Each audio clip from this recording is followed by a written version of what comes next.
All right, so just everyone is who's listening in or watching this on Facebook. This is our first podcast.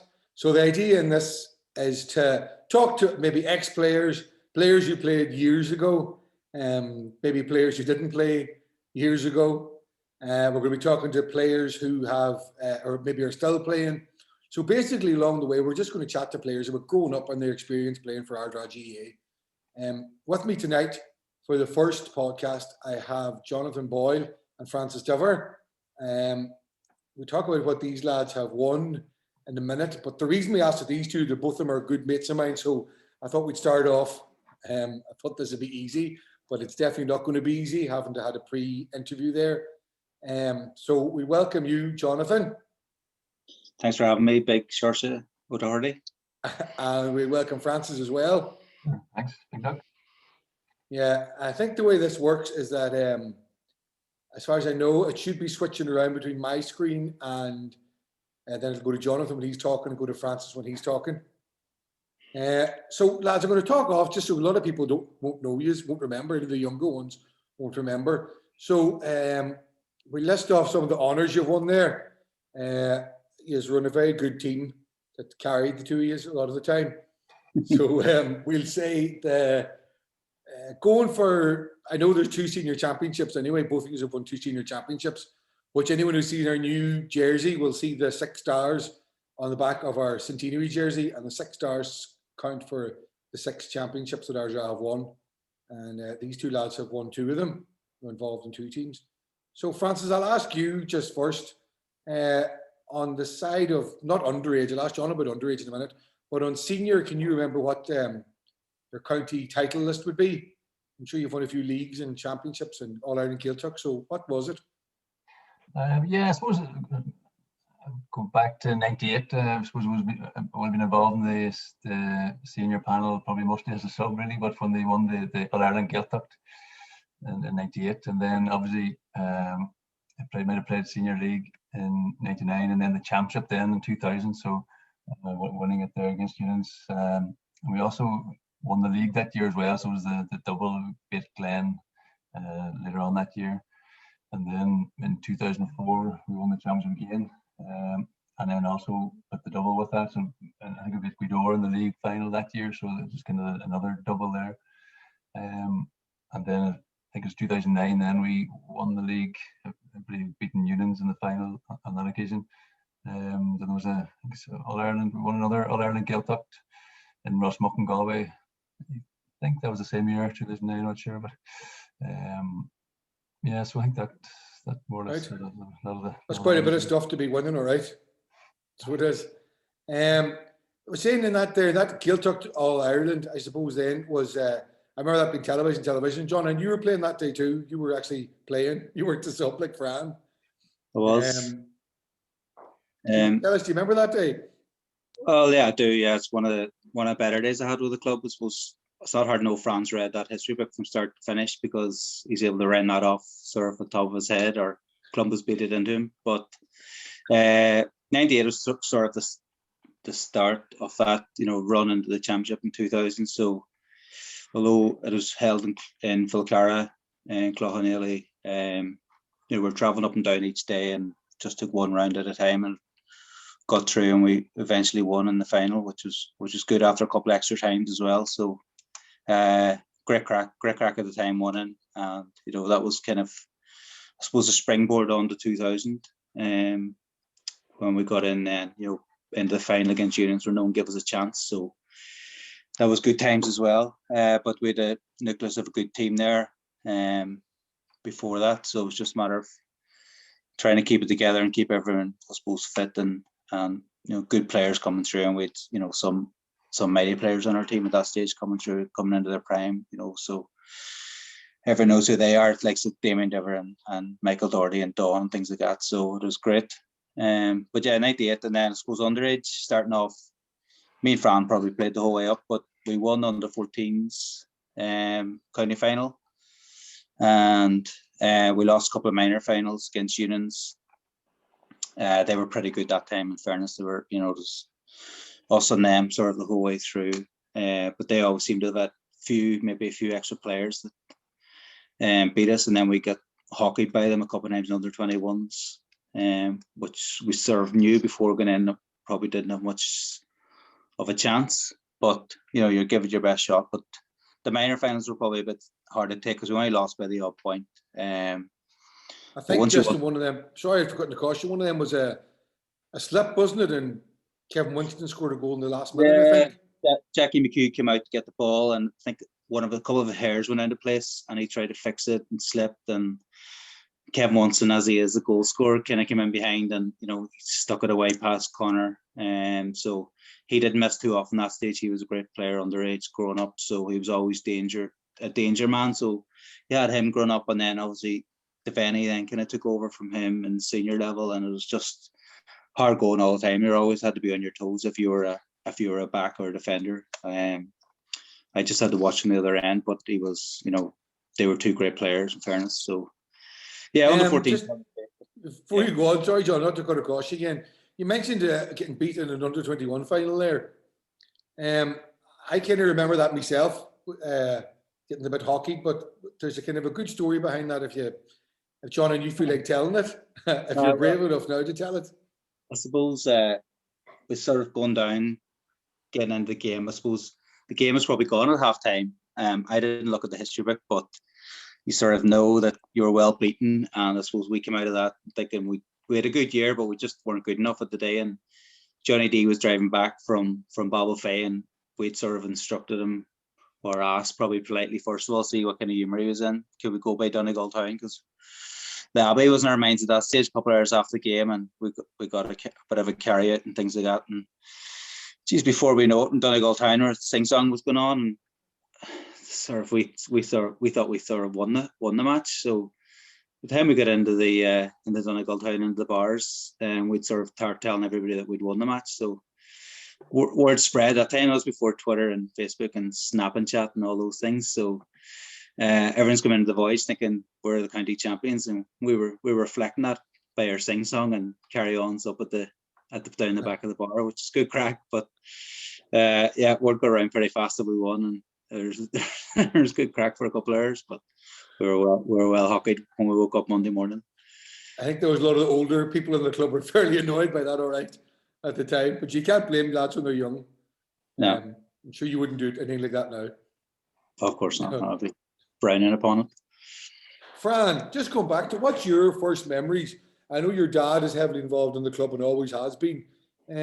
What's your first memories that you can think of relating to Ardra GAA? Yeah, I suppose Dad was always heavily involved, but I suppose we've been down the puck field, say when the seniors be training, and I suppose a lot of memories of just being a ball boy, just being useful chasing the balls, and it's kind of funny. I suppose young people nowadays couldn't really imagine it, but the old pitch, I suppose what we call the old pitch now, was the only pitch back then. And I see the goals, the furthest away from the town, that set of goals, like, and behind that was a big bit of a mess, like, there's a massive big drain and trees everywhere, like, so it's hard to believe that you could easily lose a football in there, like, young people nowadays will be looking at it thinking, how could you possibly lose a ball there, like, but even just things like that, just climbing into a drain to get the ball out for the seniors, and also just watching the seniors train was class. They seemed to do a heck of a lot of laps back then. You can just see them on a hot summer's evening just going around in laps. In fairness to them, they were keeping in a tight bunch and loads of encouragement, and they just seemed to be going at a serious pace for ages. So it was just an absolute awe of these fellas. Like, I really thought they were just gods. Like, these guys that could just run in the green and gold all day. Like, so yeah, so some good memories like that. What kind of players, Fran, would you remember from that? I'm just saying, like, who I'm not asking any about any great player, but just if you're starting as a wee boy looking at these boys running around the field, is there any names you can stick out? I suppose, like, obviously the big names like Malloy and Rambo, but even Donny McCall and say Luke Gavigan, Niall Campbell, all these boys, like, they were just great to watch them play, like, and the passion and And then, Fran, when you were growing up, then did you get a chance to play with any of those lads? Football? Yeah, we played a small bit, maybe one game with Rambo, maybe one of those Gaelic matches in '98. It might have come on, like, or something. But played a bit with Luke Gavigan and some with Patrick. I don't think I ever played with Malloy now, but Yeah, it was great to get a few games with them. Like a few games in Nice Derek kind of, too. Yeah, as yeah, your that was great. childhood heroes looking up, well, Yeah, watching lads and then realizing that you grew up so quick. yeah, that's You it. know what I I mean? mean, And them. really looked up to, especially Rambo and Malloy, because from '92 and then to actually go onto the same pitch as Rambo was just amazing. I'm just going to say, lads, either 2 years, like from 6 championships that Arja have won. I mean, the last one before 1981, before 2000, was 1928. So it was 53 years, obviously, up between 1928 and 1981.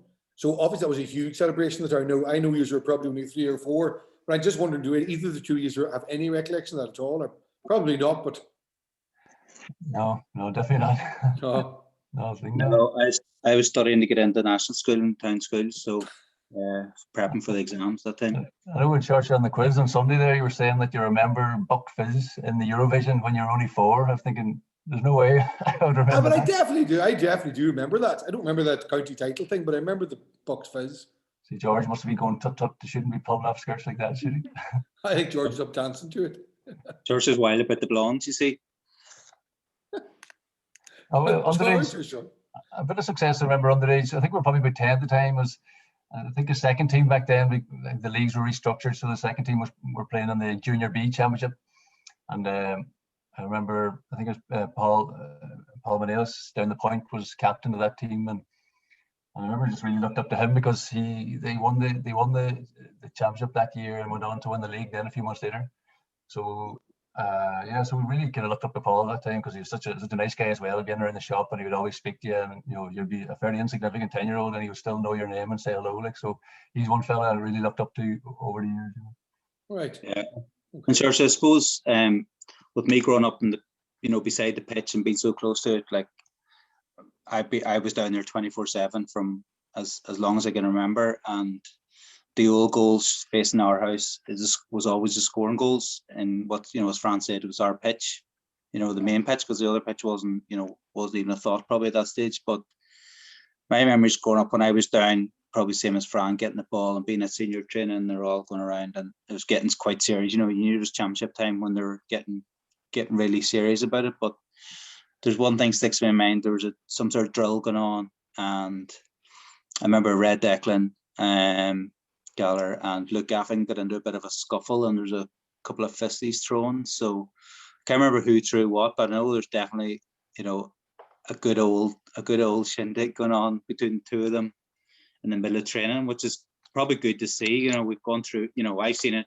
and Fran, you've been involved in a good few off the pitch and on the pitch. But when you're that young and you see that, you kind of go, what the hell's going on here? Why are they doing that? But you understand then as you grow older why they do that. When you're in tackling drills with Damien or whatever it is, you can see why people get annoyed when they're tackling you when they're crossing that line. But it was strange to see as a young person growing up, and probably don't see it now because I know if young guys go down and watch seniors training and stuff like that, it's a different animal compared to what you're at, when you're under 10 or under 12 and stuff. So it was good to see. I must say now, just me around the thing, there's an awful lot of lads down, even in this past year, there's a wall built down there. And I know it's not the wall, but the wall is new, but there's so many more young lads down playing football again now, and girls as well, kicking. So it's great to see it. That's coming on, I don't know whether they watch the seniors training or not, but they go down themselves, they kick away. There's so many lights not down there now. That's kind of the way things are going. I was going to say, lads, do you remember anybody now, players who probably, growing up together in the same age group, the same under 14s, under 16s, under 18s and that there, maybe players who played up the whole way, and then maybe didn't go on to play senior. Not being but players who you think could have made it or should have made it, or when you were younger thought would have made it. And this, maybe they could move away, or maybe they just got into the drink or didn't bother getting interested or that there. Anyone you can think of?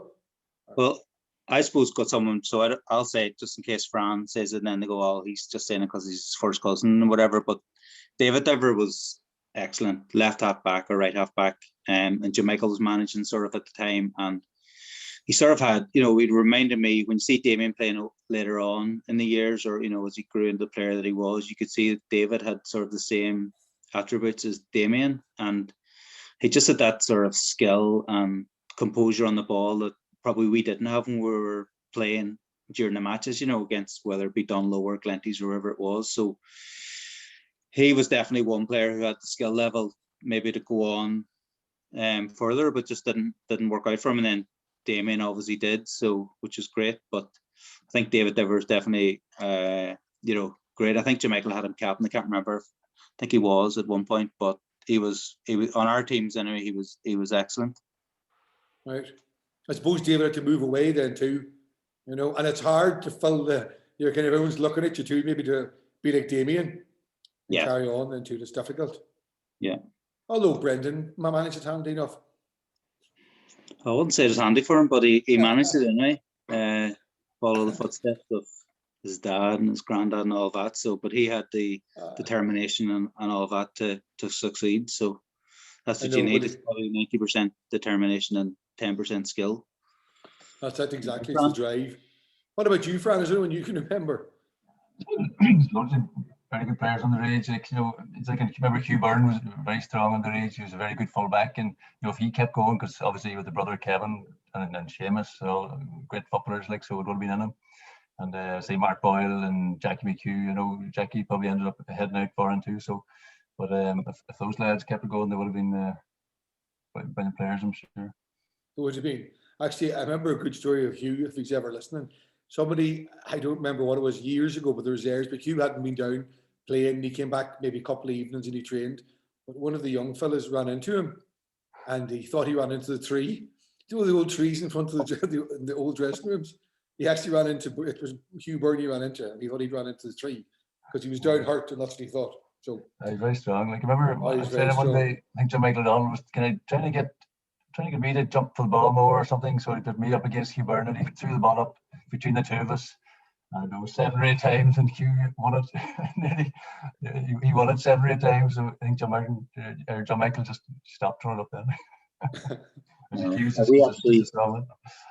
Talking about strong men, we had an incident in Dublin when we were training. We'll probably talk about Dublin shortly, but we were training one night and Stephen Red was up.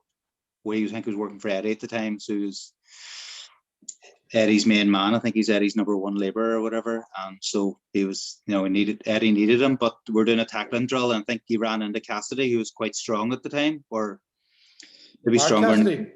Mark Cassidy, yeah, he was well built at the time. He was in some sort of strongman competition, but he shouldered Cassidy, and Cassidy dislocated his shoulder in a tackle, and he's out of work and out of our obviously matches and things like that. So it didn't go down well with the club, and Cassidy got a suspension for a couple of months for doing that, and then he had no labour. But it does happen during training sessions, so you have to be. It doesn't get us to impress with Cassidy or Peter McHugh, I think, at the time. Oh. If you remember that, Fran, and Liffey Gales. Yeah. It is bad when things like that happen, players get injured at training just before a big game or whatever, so that stuff happens. But Porter's obviously laying the blame square at Cassidy. Oh yeah, I think Cassidy had an eye on a left half back position. He's a Roman half back there in his prime. But sure, Red was playing senior, was he not?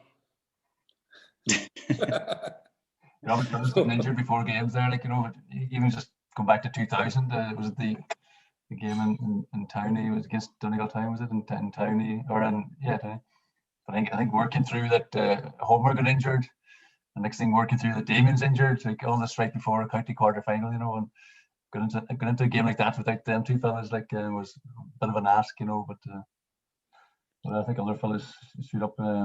You were saying Boyle Big Jimmy did well that day, Jimmy Bennett did he, and a few other lads.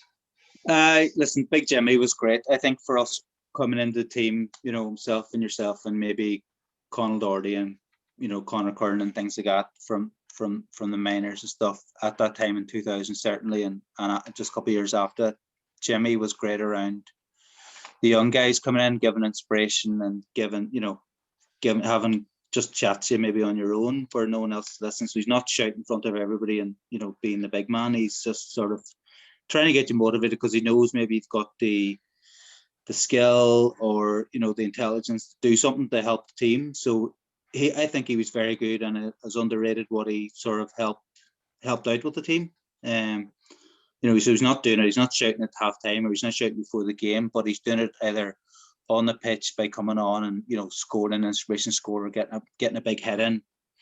Certainly in 95 and things like that against Glenties, you know, he was sort of targeted, but he was also targeting their main players. And if that can't inspire you, then, you know, I don't know what will. So I thought he was very good for us coming in. And obviously when you see him, you know, 10 years before that with curly hair and being blonde and stuff, it's a different sight to see when he's, you know, floating around the Abbey trying to hang on your coattails and things like that, you know. So it's a different Jimmy Brennan, so which is also good.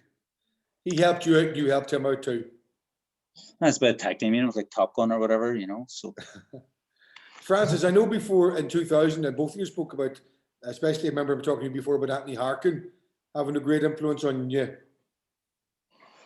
Yeah, Harkin was brilliant, so knowledgeable, like, and had so much experience, and his training sessions were legendary. Like, he'd just be so organised. He would have cones. You come onto the pitch, and there'd literally be cones everywhere. You don't know what's laid out, but he very quickly explains it. And the drills were just so intense. They were short, snappy, and you know, sooner you're just catching your breath on the first one, and he's already somehow he's gone over to the other one, and he's shouting like mad to get over there. And the next one's he was just so organised and so. And the drills were just excellent, and also just very tactically aware, like, and very, very great help to the management team always. I remember, I think it was in probably that same quarter final in 2000. I think at half time he had mentioned this, you know, he had warned that, you know, don't worry if the other team happened to get, you know, an early goal, just don't panic, you know, keep calm and all that crack. And I think that's exactly what happened. They got an early goal either in the first half or the second half. And just his words just ringing in your ears about, you know, staying calm, and that's exactly what the whole team did. And, you know, so like his contributions over the years have been massive, and indeed he's still involved. Like, so it's great to see. He's a reserve manager this year, so reserves will be lucky bringing on team. And you're back in there. You'll be back in there. So one day we were traveling back from Dublin, and we trained on Saturday morning, and Anthony was doing training the whole way up. I think Fran was driving. You know, he cleared me about 7 o'clock Saturday morning, because we were working in Dublin at the time. I live in Dublin. We're traveling up, training starting at 11, of course. So we had to do a bit of a clump on it and up the road, 120 mile an hour. But Fran's raving about Anthony the whole way up, and pulled into the car park, the old field again, so the top field with no time, get changed, straight out, warm up gun. And if it starts at 11 o'clock, it starts at 11 with Anthony. There's no, you know, no messing. So straight into sort of some sort of drill, which is pretty intense, and away we go. And like within about 2 minutes, Fran pulls his hamstring after driving the whole way from Dublin to pull your hamstring. And this is before the bypass and all. So needless to say, Sunday we're going back, and Fran wasn't a happy camper. He's out for 2 or 3 weeks, and he's cursing at the Harkin the whole way back up to Dublin. But that's, you know, that's what happens when you're sitting in the car for 3 or 4 hours, your foot in the accelerator, and you're trying to get the training. You're not a proper athlete. You're not maybe hydrated, then that's going to happen. You were sleeping beside him, probably, were you? Yeah, of course. But sure, you know, you need to rest too, sir. You sleep 3 times a day. That's what Bolt does. Lads, I'm going to bring it in there about 2000. I suppose that was a championship. Remember, it was 19 years before that. The team had won in 1981, and it's 19 years until 2000. And I know going into that final, Unions were massive favourites. I remember the Democrats saying it was only Manus Boyle who'd gone for Ard. But I do remember at the time you being really confident. I remember actually being in across the town before, on the Saturday night before it, and like I could tell you straight that no one was giving you hope.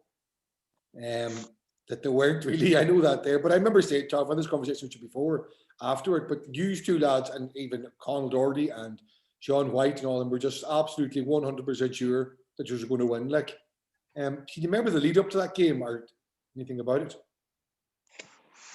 Yeah, like if that was the opinion around the town, like didn't really reflect on the team. Like we were all fairly confident, you know, because we had just gone through a good enough campaign. I know the start of that year was a bit shaky against St. Knowles and losing away and unconvincing at home, and then I suppose the playoff match that year we played better over in Mentorship, and then, you know, go over Donegal Town and go over a very good kind of building Guido team in the semi-final. So the confidence was good then into the final. Like, and I suppose that's maybe down to I suppose Johnny D and Big John had us the right frame of mind. But I do remember before the final then, I don't know, maybe it was a bit of a siege mentality. If everyone kind of thought, you know, yes, we weren't going to do it, you know, we probably felt we'll prove you wrong type thing. And we had a meeting in Doherty's, the usual team meeting the night before, or maybe 2 nights before. And I remember there was a lot of good speeches that night, and it really built the confidence. And I remember particularly Anthony Malloy had a very good speech, and just leaving there that night, we were just absolutely, you know, convinced that we were going to do it. Like that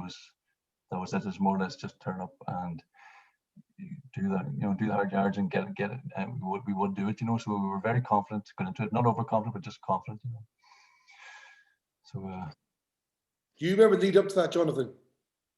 Yeah, you know what? It was one of those things where you're kind of all of a sudden you're in the final, and then it's Unions again, and Unions have the big pick, and you know they've got all the star players, you know, Devaney and Kilcoyne and Rafferty was going well at the time, and Wunson and you know Scanlon and Damien Daly. So all household names in terms of Tony Blake was in goal. So they had all the household names, but within our own group, we definitely, as Fran says, it down the back of Doherty's that night, where all the tweet was, we were like going to go through that wall on the way out. You know, he wouldn't have needed the extension at the time because we were just busting to go out, and we knew we all needed to serve up our game to win. And if you look back in the video of the game or look back on it, you know, Brenton was only 16 or whatever. He had a massive game. Kevin Burton had a massive game. Sean White had a massive game. Damien and Michael were usual, you know, brilliant. Fran took care of John Harn in midfield. You know, I don't want to leave anyone out, but Fran was very good that day. You know, Fergal, Hina, just everybody was just done their part, you know, done enough, and we rattled them, and they didn't get in near us. Devaney wasn't dangerous because Eamon Doherty, obviously being captain and all, was just superb. You know, just everything came together in one go where you need everybody to have an 8 or 9 out of 10, and that's what happened. And we won. And you know, because it's 81 since we won before that, and you've all those older guys, you know, going around King of the Cop, you know, Con Layden and Patsy and My Old Man and all these guys thinking Eddie McLean soloing out backwards and all this, thinking they're the bee's knees. And you know, football was brilliant in our time, but then we've done that, so we've matched them. And then we went on 2004 and passed them out. So all of a sudden we're there, and which is great. But the Unions thing was just, you know, just to shock them, because they thought they just had to turn up. They really did. They didn't believe that Eamon Doherty was as good as he was, and he went on in the play county. Kevin Burton, Brenton in centre half back. Usher, he's only 16 or whatever. He's 17. He's not going to do it. Sean White was brilliant, you know, the whole way through the pitch. So it was just, we kind of caught them off guard. They knew they were in the game, but with 10, 15 minutes to go, we knew we were going to beat them. You know, we were still getting the breaks. We were 1-3s. We were playing smart. We were you know, keeping possession where we had to. We were able to tackle them and keep them down. So I think it was just an all-over performance, the whole team. And, you know, the management have to take a great deal of credit for that as well, for sort of making us believe, because you say you're over the town having your pints and you're saying, "No, well, you know, we're there, but we'll see how it goes." But we actually, you know, that never crossed our mind. It really didn't. And you know, Doherty was absolutely on fire in the semi-final, wasn't he? So going into a final, thinking he could do more of that in the final as well. I think as mentioned, Eamon Doherty was just that whole year, he just snuffed out their best forward, you know, the other team's best forward every game. Like, so having him back there was a great. And even Peter got loads of breaks, you know, where the size of him and all. Like, he's put his head in where he shouldn't, and he got so much breaking ball. He was phenomenal. In that game too, I just think as the further the game went on, I remember coming out and people saying after, Jesus, if it had gone on longer, we'd have beat them by more. You know, there wasn't at the time, they weren't going to come back. They were rattled, and there was a chance where they kind of started. They did play then after a while, but they just weren't getting near the team at the time. I'm going to ask this, lads, and this is not... Sorry, go ahead, Fred.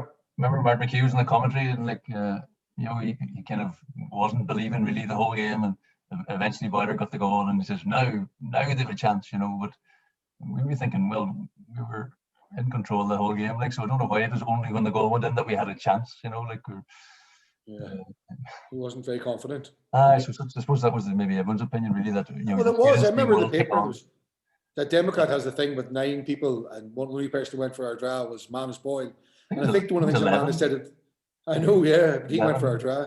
Was it 11? Was it? Maybe 11 out of 12, I think. Yeah. Yeah. Went for unions. Probably the 30-yard screamer that went in the top corner that changed Martin McHugh's mind.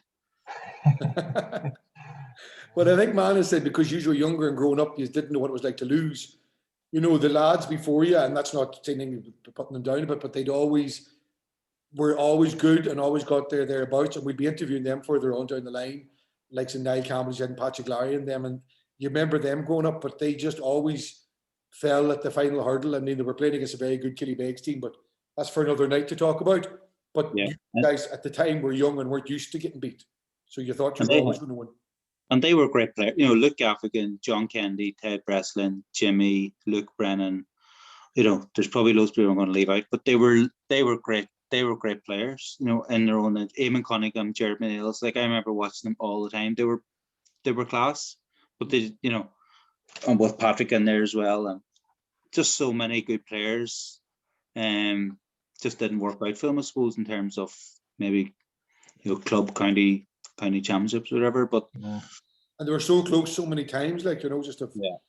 They seem to be very unlucky to come up against a very good team every year. I know the Glen hit them now and again, and Killybegs were always very strong in that area. So they just seem to be unlucky that they always come up against a team that just could just tip them on the day, Yeah, and I wouldn't mind, just for me, look, watching them. It always just seemed that the other team never had a bad day against them. Do you know what I mean? Even if our job played well, the other team seemed to always bloody play better for some. You know what I mean? You're waiting for a team to have an off day, but that just didn't happen for them. Well, they were inspired, probably kind of what we were against Unions. We were inspired because when you look then at 2004, we were probably favourites going in against McCool's. We had a good run up. We won a couple of tough games in the quarterfinal and semi-final. Jimmy came on and Tony changed a few things. I think I went out third midfielder at one point. Just that we had to change things up because things weren't working, and we got over the line because we had injuries and stuff. And then semi-final again, we played well enough. We just got there, and then all of a sudden we're favourites in the final, and that was a different experience where you're expected to win, but McCool still had good players, and you still had to be marked, and everyone has to be on their toes. So you sort of go in with that different expectations, but you don't want to be the team that lose a final, when you're favourites, because then you're back to especially after what happened in 2003. I suppose we were very strong then, and we got to a semi-final, and I think a lot of people have been looking maybe at our draw on our side, and I think it might have been Guidor on the other side, but then Guidor got beat surprisingly. Not sure who beat, I forget who beat them, but a much smaller club. But the Killybegs beat them when they got back in. Was that year? No, maybe it wasn't. I don't. Yeah, maybe it was Killybegs. But then everyone then was like, "Oh, it's our draft title now," but we still had to beat Donegal Town, and then going into that game as favourites, and it just didn't suit us on the day. And it just was a flat performance. And so was that losing that semi-final in 2003 is probably one of the maybe biggest disappointments of our playing days. You probably agree with that, would you? Yeah, no, definitely. It was one that definitely got away from us. It's very hard to put your finger on what went wrong, but obviously things didn't go the way they did go in the other years. So, yeah, disappointing, all right, no doubt. I'm just going to say this question. I know we're probably coming towards the end now because we're going to do I meant to say half an hour. We've kind of got a bit over that now, but this is just something now, and this is not saying take it away from either two of you, that you've won a lot of stuff. I'm not there. But when you won in 2000, did you think you were going to win more? Or do you feel you're going to win every year? A small bit, but I think, definitely in sport, in all sports, you realise after you finish or whatever that the ups are a lot less than the downs. And you sort of, when you're on a roll or you're in a, you have to take it as it comes. So, but yeah, once you won, you think you're invincible. You're going to win. We won under 14s. We thought we were going to win under 16s. We're going to win the minors, and a bounce the ball, you lose it, and all of a sudden Kevin Winston's getting all the accolades, and it's all about unions. And then they won under 21s and stuff like that. So you just never know. Took Glenty so long to win a championship, and then they did win one, and then they went on and won a number of ones after that. So I think if we'd have won in 95 against Glenty's, and we should have beat them a couple of times, and we didn't, we could have won on that time because we had, a good team there, a good mixture. and that's just the way it goes, so who knows? It's just, sometimes it's just luck and sometimes it's destiny. So I think it's a massive thing because so many things have to come together to win a championship. You have to be, obviously the right man in charge, and then can be lucky with injuries to especially the key men, and then you definitely need lots of luck in there. So like. But the one thing on that, Fran, is like in 2004, although we're favourites against the Cools, we earned that there because we travelled up and down from Dublin to Cavan, and the Ard boys travelled from Ard to Cavan. We met up Tuesday and Thursday. No one's seen that. We're leaving work early. We're working extra hours. We're doing that there. Me or you or whatever's in the car. We've all the Dublin boys. We have Klassen, A. Brennan, Steve McHugh, Cassidy, Noel 90, whoever else was there, Kieran 90. Loads of people, Niall O'Donnell was there for parts of it. So no one sees that we were in Cavan. John McConnell organised the pitch, and we rented out whatever it was. Clumber probably done a deal, gave up a heifer or whatever. But we got the facilities. We were there. Everybody was there. It was great. We did. We're in Dublin with Eddie. 10 of us at one stage. Then there might be 3 of us, and then you just don't know. And we were all there on the pitch, a good pitch as well. And we trained, and that brought us together like big time. With Johnny Hearn, Stephen Kildea, and all those ones, all the Dohertys, Joe and Pat, the whole lot. Everyone was there. It was great, and it made us feel like a team. And I think that's what stood to us in 2004 when things got maybe a wee bit sticky and we were expected to win. We just wasn't like a coming together. It was all those trainings that we done after work during the week. What do you? I don't know what's your thoughts on that.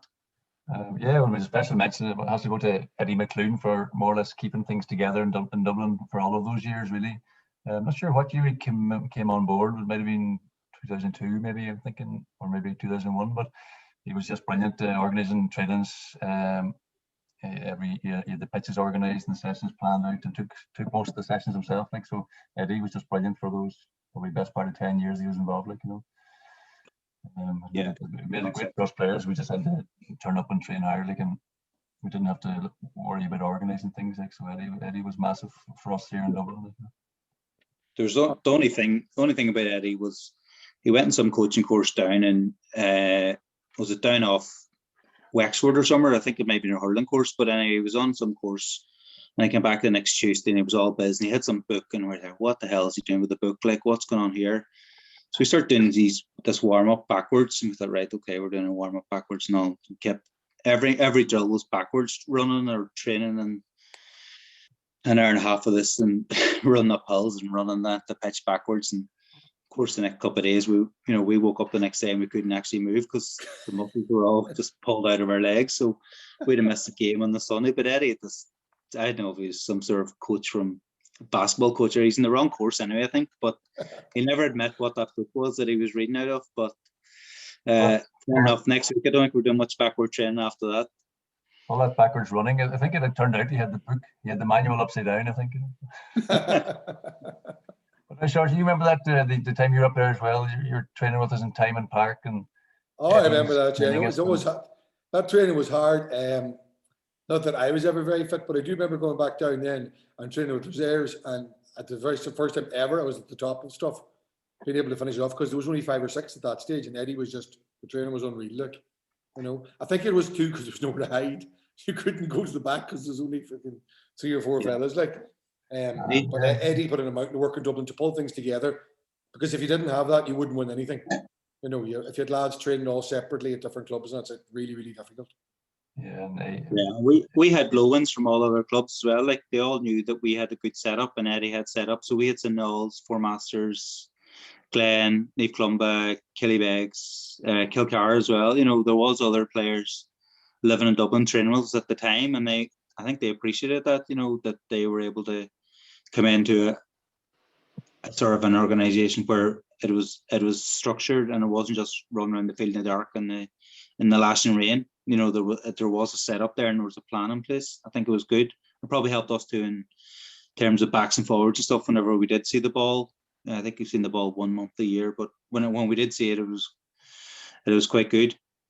and Brennan as well is a great man for training there. Hardly ever missed a training session from what I recall. Like, and I know in that time in Park, Eddie had this thing called the hill, which we all dreaded. Like, you know, and Yeah. we knew it was coming, but sometimes if he wasn't happy with the intensity, he would say, "Right, lads, come on, we're doing the hill," you know, and that involved obviously this big nasty hill and running like mad for about flat out, absolutely flat out for 2 or 3 minutes. So there's absolutely nowhere to hide when Eddie was in the lead. Listen, lads, I'm going to leave it there, right? And thank you very much for your time and for your insight into your playing days. We put this up, so this will be on Facebook on Sunday night, which is obviously this is not live. But thanks to two of you, and hopefully we're going to have this every Sunday night. I know Paddy McGill is going to come on board as well, and Frank Craig is going to come on board. So we'll have different players from different eras, from different age groups. We're going to try and get players who played like the same under 14, the same under 16, just to get their views on how they got up, players they played with, and their memories of the club. This being our centenary year. All right, so hopefully, lads, we'll see you back down soon. We'll get this finished up and make it for a pint some evening. Yeah, thanks for having us. Thank you very much, lads. Thank you. No bother.